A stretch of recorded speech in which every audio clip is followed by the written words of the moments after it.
Gicanjama niyumiritie tauni ya Mtwapa, Kaunti ya Kilifi, Hindiria Anake Thirikari Maabithaa kuma Thirikari ya Kaunti na Thirikari Nene, Hindiria mauma mihango-ini ya Gucokia Mugunda uria Wegwatirwo ni Andu Kiumbe miaka 2 Mihetuku.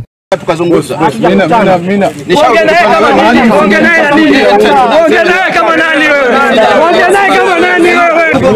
Mugunda uyu wa eka 8 Urerikana ene ni Ruhonge rwa museum rwa Bururi.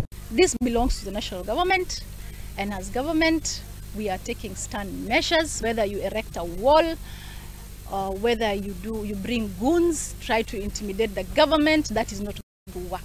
So with immediate effect, this wall must come down. Kuringana na umwe wa aria mauga nio ene mugunda uyu Salim Awa augite ati ubunge wa Kilifi ya muhuro Kenchonga me hamwe na murugamiriri wa wadi ya Shimolatewa Haron Tete tinio marasugirira atunyukithio mugunda. Plot number 318. Wakati na nimenunua hiyo shamba, Tete ameleta wahuni pamoja na Kenchonga kusimamisha kujenga ukuta. Walivunja ukuta mara ya kwanza na wakasimamisha ukuta mara ya pili. Nikaripoti hiyo kesi police station. Wakaitwa, wakaulizwa, wa declare interest. Waseme plot ni wao ama ni ya mtu, wanatetea mtu. Hawasemi. Kwa sasa hivi wakija kuvunja ukuta wanakuja na interest gani? Wa declare interest.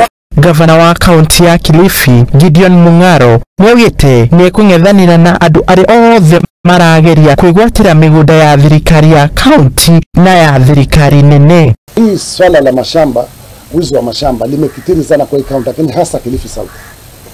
Kila mtu akija Kilifi South, hasa shamba za serikali za umma, both za national government na za county government ndio ambazo zimevamiwa sana.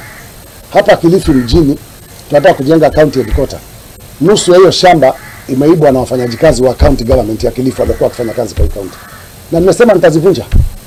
Na mtu asione nasema tu sitavunja, nitazivunja hata kama ni gorofa zitavunjwa. Minister Ugiteri wa Thirikari Kithure Kindiki ni arutete mukana mururu kuri maabithaa aria maranyitanira na aici a mugunda huku agiathana migunda yothe ya muingi iria igwatirwo ni maabithaa a thirikari gucokio. There are people who have organized criminals to take other people's land, to take public land, and we are not going to look back. We will claim back every public property that has been grabbed.